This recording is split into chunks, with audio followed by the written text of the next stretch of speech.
Oggi parliamo di una storia, una chiamata, una missione e vi presento subito l'ospite perché è la persona, il sacerdote, che abitualmente vediamo fare da contrappunto, da persona che sottolinea i passaggi degli ospiti che di volta in volta abbiamo in trasmissione. Stavolta l'ospite è proprio lui, Don Salvo Bucolo. Ben trovato. Grazie. Perché è una storia, una missione, una chiamata? Allora, questo titolo vuole inizialmente affermare una cosa molto importante, perché in genere quando si vede un sacerdote come me, la sua storia, la sua chiamata, la sua missione si è lineare, no? Sicuramente questo qua da piccolo avrà capito che il Signore lo chiamava ad essere prete. In realtà tutt'altro.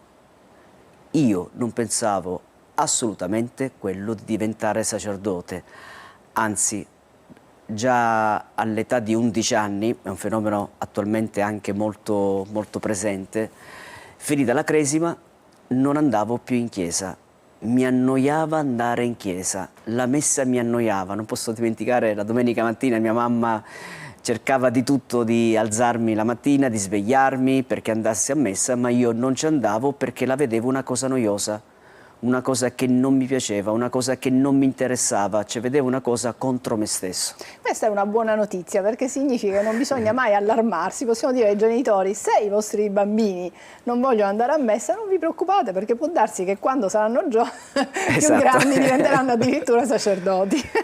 E quindi invece come è avvenuto? Che è successo? Che a un certo punto, come sono tornato in chiesa, uno pensa va bene, poi il Signore lo avrà illuminato, la cosiddetta caduta da cavallo di San Paolo. Assolutamente niente di questo.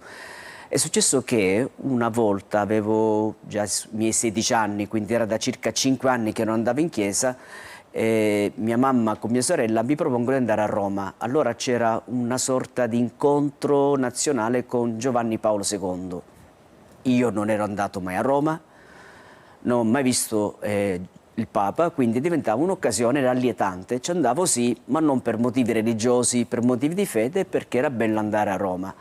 Andando a Roma incontro tanti giovani ragazzi della mia età, adolescenti, i quali erano cristiani ma non erano tristi, non erano noiosi, non erano persone che magari ti stancavi a stare con loro. Mostravano tanta gioia, tanta bellezza, per cui sta cosa mi incuriosì, ma anche la cosa, sempre strana, detta da me, c'erano tante belle ragazze. E quelle belle ragazze sono diventate per me motivo per cui io sono entrato in chiesa e dicevo, anziché andare, che so, a cercare in giro, le avevo lì, avevo quasi quasi messo lì davanti, potevo andare benissimo in chiesa a vivere queste relazioni. Stiamo parlando appunto di storie normali, cioè tutti i ragazzi cercano la compagnia di altri giovani. Ecco, però l'elemento in questo caso è sempre questa gioia, questa serenità. Esattamente. Per cui dice, ma io mi sento solo, triste, invece qui c'è tanta gioia, ma che cosa hanno questi ragazzi di diverso? E questo mi ha portato in chiesa, per cui non mancavano le uscite, non mancavano andare a mangiare la pizza, non mancava andare a giocare a carte nel periodo natalizio, c'erano tante attività. Fra queste attività ci fu un'attività, anzi un'uscita, che mi segnò la vita. Mi ricordo ancora la data, era l'11 luglio del 1991, avevo i miei 17 anni, gli animatori ci proposero di andare sull'Etna, sulla montagna. La montagna è anche un simbolo nella scrittura. Basta, andiamo in montagna e ci propongono un momento di deserto, no? Ho detto, ma perché il deserto, la meditazione, ma perché non stiamo insieme? Avevo una repulsione a questi momenti, però va bene, ok, siamo in chiesa, è giusto farle.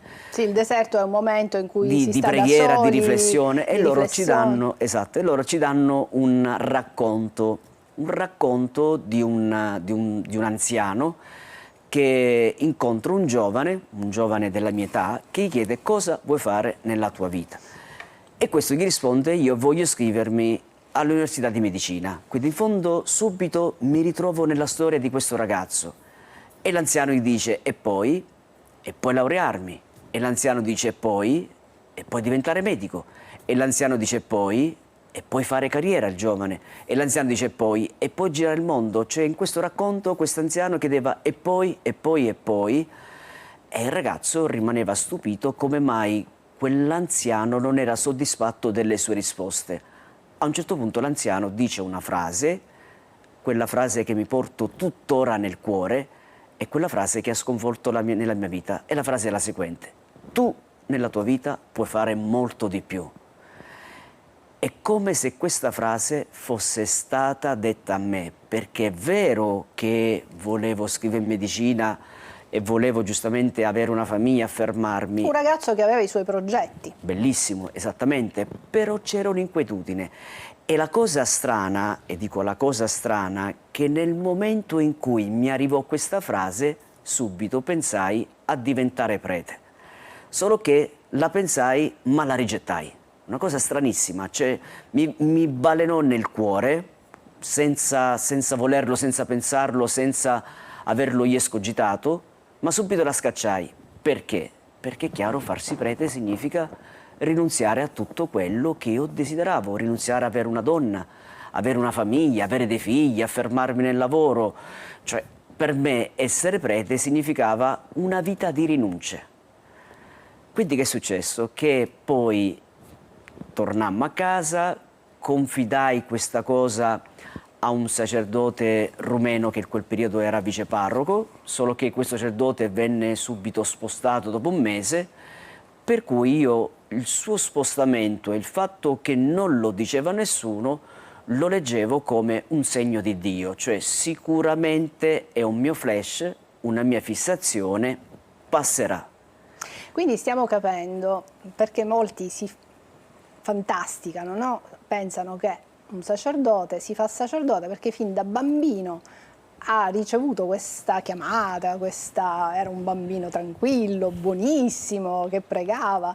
No, Don Bucolo ci sta raccontando una storia che è simile a quella di tanti ragazzi, di tanti giovani, no? Il periodo della frequentazione alla Chiesa, poi l'allontanamento, il ritorno in Chiesa, ma per motivi che possono essere i più disparati, anche quello di trovare delle attività simpatiche o frequentare altri giovani. Quindi fin qui una storia veramente che può sovrapporsi a quella di qualunque adolescente o qualunque giovane. Però, ecco, il campanello d'allarme è avere dei progetti sì, ma non essere totalmente felice, totalmente soddisfatto nel pensare alla realizzazione di questi desideri. Esatto, tant'è vero che, come dicevo, scacciavo quest'idea, ma l'avevo nel cuore. Per cui non posso dimenticare, io prendevo l'autobus per andare, perché allora frequentavo il liceo scientifico Principe Umberto, facevo molta strada a piedi, e passavo nella chiesa, stavo anche un minuto, perché c'era questa sorte che oggi la chiamo innamoramento. Cioè mi ero innamorato e non lo volevo, e non posso non dimenticare tutte le notti. Io piangevo perché io dicevo no, ma io questa cosa non mi piace, questa cosa non la voglio, questa cosa è contro di me. Don Bucolo, ma non ci sono anche dei pregiudizi sul fatto di essere sacerdote? Perché appunto si vede come una vita fatta di rinunce, quindi perché per certi versi è vero che ci sono. Esatto, ma perché questo l'avevo anch'io, avevo anch'io l'idea di una vita di rinunce, di una vita che disumanizzava la mia umanità, disumanizzava i miei sogni, i miei progetti. In realtà questo innamoramento che aveva nel cuore si faceva sempre più avanti, a un certo punto che ho abbassato le barriere e ho detto va bene, vado a parlare col rettore del seminario che allora conoscevo. L'incontro fu molto deludente. Perché? Perché uno dice, va bene, lui è il rettore del seminario, parlo con lui, esprimo il mio problema, la mia confusione, sicuramente chi più di lui mi dirà, ok, tu sei chiamato a questo, non sei chiamato. Lui invece mi risponde, e che ne so io? Dice, ma come? Se non lo sa lei che è il rettore del seminario arcivescovile, che ha nel seminario circa 50 seminaristi, chi dovrebbero dire? Oggi capisco che quella sua risposta è stata una benedizione. Lui mi disse, prova. E allora che è successo? Che pian piano stavo superando questa lotta interiore, ma si poneva un altro problema, quale? Come faccio a dirlo ai miei genitori, alla mia famiglia, ai miei amici? Quindi il primo step è intanto che le risposte le dobbiamo trovare sempre solo dentro di noi. Bravissima. E nessuno mai ci darà una risposta e ci dirà sì, tu sei nato per fare il sacerdote o tu sei nata perché devi crearti una famiglia, quindi nessuno mai ti dirà questo. Secondo step, sempre il problema di sempre lì, la famiglia. Affrontare, perché giustamente un genitore pensa il figlio entra in seminario, ai suoi progetti, chissà cosa è capitato, cosa ha nel suo cuore, nella sua testa, per cui io dicevo ma come faccio a dire? Proprio qualche mese dopo l'allora arcivescovo Monsignor Luigi Bommarito ogni anno puntualmente organizzava la festa dei giovani, esattamente la Pentecoste dei giovani, e quell'anno era a Belpasso, nella piazza davanti alla chiesa madre. Durante la messa, a un certo punto durante l'offertorio, lui stoppa la messa e dice una cosa pazzesca: avete portato i vostri doni, l'offerta, il pane, il vino, tutti questi doni qui davanti all'altare, adesso se c'è qualcuno che in questo momento sente nel cuore di offrire se stesso al Signore, consacrando la sua vita, si presenti qui sul palco. Da premettere che ero lì, ero con circa 100 giovani della mia parrocchia. A un certo punto non so come veramente è successo, ma mi trovo sul palco come se qualcuno avesse messo le ali sui piedi e mi avesse dato il coraggio di salire là sopra. Premetto, io ero una persona molto timida, riservata, chiusa, che si vergognava a parlare, quindi ero molto introverso. Mi trovo là sopra. Tutti vedendo questa cosa qui, ho detto ma è lui, ma possibile che è lui, ma è salito sul palco, ma non possiamo credere. Mi trovai là sopra. Chiaramente il salire sul palco fu l'occasione che tutti seppero e la mia famiglia seppe di questa mia scelta. E come la prese? Esatto, lo raccontiamo. Malissimo. Lo raccontiamo fra un po'? Esatto. Quindi siamo arrivati a Don Bucolo che non voleva neanche, non sapeva come dirlo alla sua famiglia, e in realtà si ritrova a dirlo davanti a decine e decine di giovani, di persone, e poi compresa la sua famiglia. Ci fermiamo qui, andiamo in pubblicità, torniamo fra pochissimo e continueremo ad ascoltare la vocazione di Don Bucolo.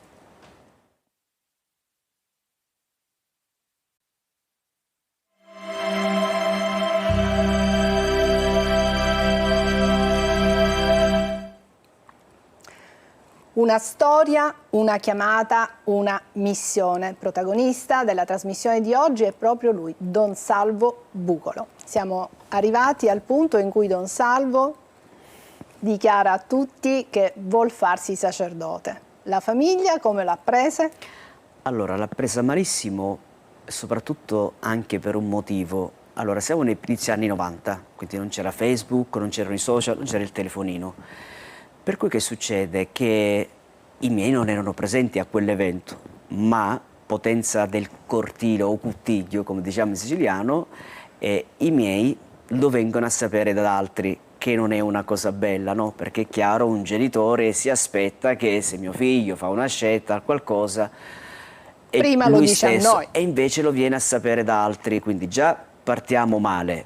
Poi una cosa che insomma non si aspettava o non era nel caso si preoccupa, quindi la prendono male, la prendono molto male. Questa cosa qui per me è stata un'ulteriore benedizione, perché giustamente io mi chiedevo fino a che punto questa chiamata è così forte anche di andare contro alle resistenze della famiglia. Quindi questo mi aiutò moltissimo. È stata una prova. È stata una prova che prova fino a che punto veniva dal Signore. Tant'è vero che entrai in seminario senza la benedizione della mia famiglia. La cosa chiaramente mi ferì, però mi diede un plus. Entrando in seminario, poi, dopo qualche mese, i miei genitori mi vedevano tranquillo, felice, gioioso, quindi non ero il figlio depresso, il figlio triste, il figlio zombie con le mani giunte. Hanno capito che la scelta non era stata determinata da chissà quale trauma o quale problema, ma era veramente una scelta di vita. Andiamo avanti. Esatto, per cui entrai in seminario, io pensavo il seminario un luogo idilliaco, un luogo bello, in realtà anche lì c'erano le prove, perché non era facile fare quegli anni di seminario, però anche lì io mi confermai nella mia chiamata, per cui passarono 5 anni velocissimi, io mi trovai già all'età di 22-23 anni che ero pronto per essere ordinato diacono e prete. A un certo punto io capivo che forse ci voleva un qualcosa per, non per provare, ma per vedere la chiamata del Signore. Per cui cosa successe? Che chiesi al vescovo di poter andare a fare un'esperienza missionaria in Africa. Lui all'inizio oppose resistenza perché andare in Africa significa prendersi la malaria, di fatto per ben 4 volte ho preso la malaria. Andare in Africa significa tagliare i ponti perché non c'erano loro i social, significava una scelta forte. Io volevo andare in Africa, il vescovo a un certo punto diceva no ma vai a Roma, no ma perché non studi, ma io dissi al vescovo ma io non voglio fare carriera, a me non mi interessa lo studio, io voglio fare un'esperienza.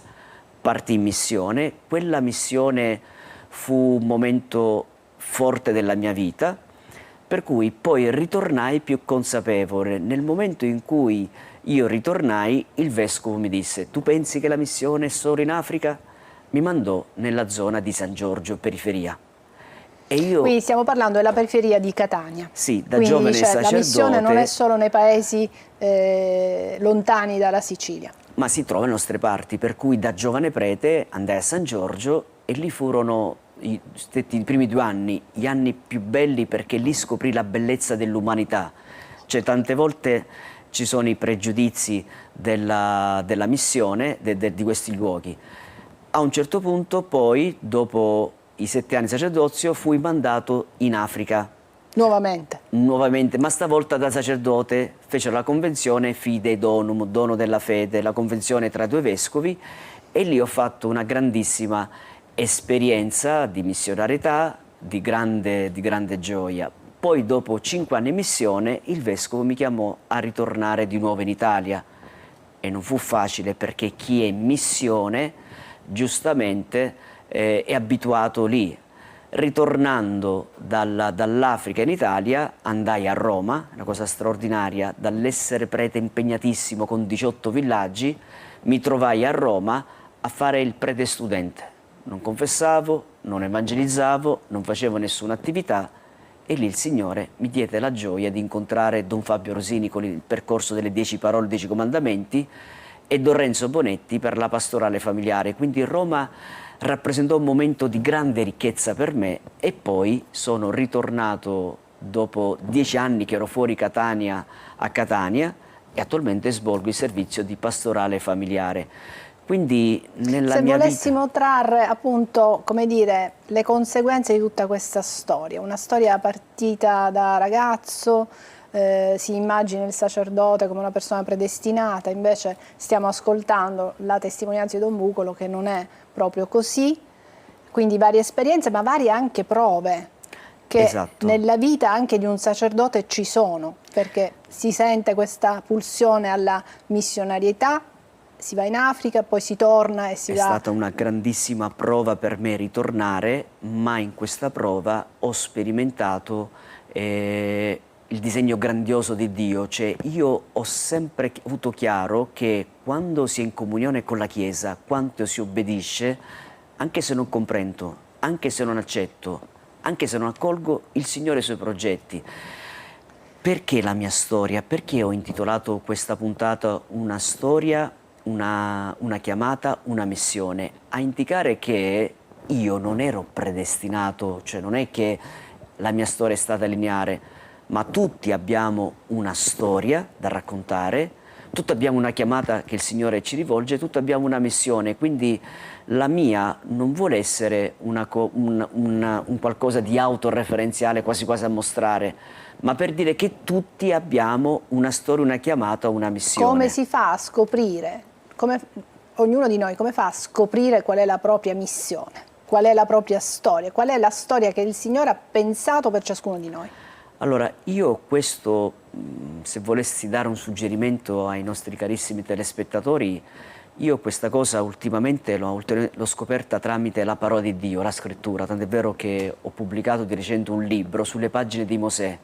Cioè la scrittura aiuta a fare luce sulla propria storia, sulla propria chiamata, sulla propria missione. Quindi confrontarsi con la parola di Dio, cioè prendere in Esatto. mano la Bibbia, leggerla. Perché la parola E lì? diventa luce. Io se dovessi fare un esempio, noi siamo come una banconota.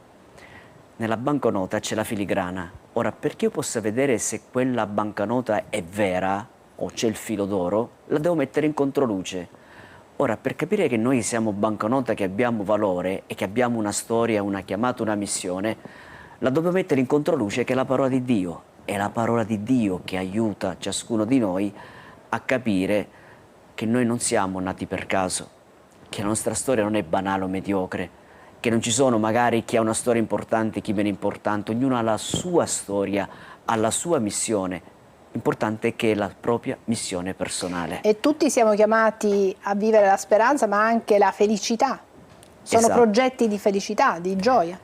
Esatto, ciò che pensavo inizialmente nella mia storia che andava contro me stesso, invece mi presentava qualcosa più grande di quello che io pensavo, e questo vale per tutti. Dio non è nemico della nostra felicità. Dio, tante volte dice sia fatta la volontà di Dio, magari sia fatta la volontà di Dio, perché Dio ci vuole felici. Dio non ci vuole a soffrire, a dover patire, a dover sopportare la vita che ci viene data.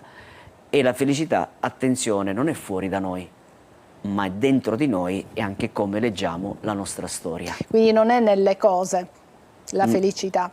Non è nelle cose, ma dentro noi stessi e chiaramente nelle relazioni che il Signore ci mette accanto. Quindi anche nelle difficoltà si nasconde la felicità. La difficoltà diventa, a mio giudizio, il grembo della felicità. Quando quella difficoltà viene accolta con tutto se stessi, le cosiddette doglie del parto, poi esce una gioia grande che è anche incommensurabile e inaspettata. Allora, la prima parola che ha fatto scattare il campanello d'allarme è stato: tu nella vita puoi fare ancora di più.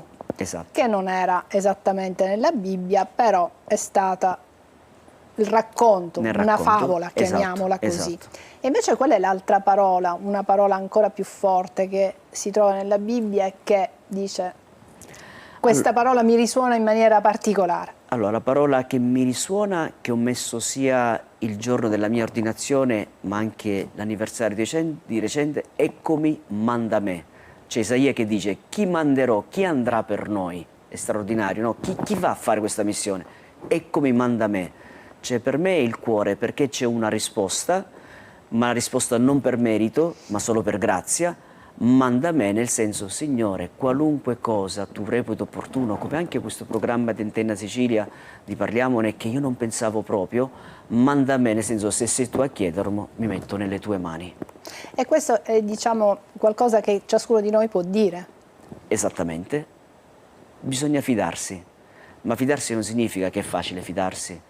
Fidarsi significa anche andare contro se stessi, perché in fondo è una cosa che ho scritto nel libro, la cosa più difficile è l'esodo esteriore. Cioè, ho capito che era più facile andare in Africa fisicamente, ma più difficile uscire da se stessi e fare quello che magari non pensavamo, non volevamo fare, ma per grazia è possibile fare, solo per grazia, mai per merito umano. E come si fa a capire che quella è la volontà di Dio, la cosa che in quel momento chiede il Signore?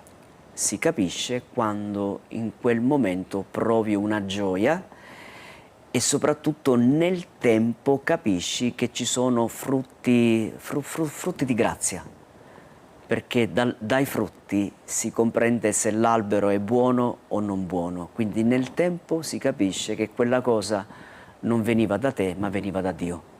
Anche se a volte si possono avere dei timori, no? Quelli li avremo sempre. Attenzione, nessuno di noi deve pensare che un giorno finirà la paura e il timore. Quello è parte costitutiva della persona. Solo ci sono delle paure che ti bloccano, ti incatenano. Ci sono delle paure che sono sante paure, che ti portano a essere profondi e a capire che quello che fai lo fai per grazia sua. Quindi il timore, ma certo che l'abbiamo sempre, è vero, la Bibbia è piena di dire non temere, il Signore dice non temere, perché chi più di Lui sa che abbiamo le paure dentro, chi più di Lui sa che abbiamo, ma la paura ci porta a scommetterci in profondità e a fidarci ancora più di Lui.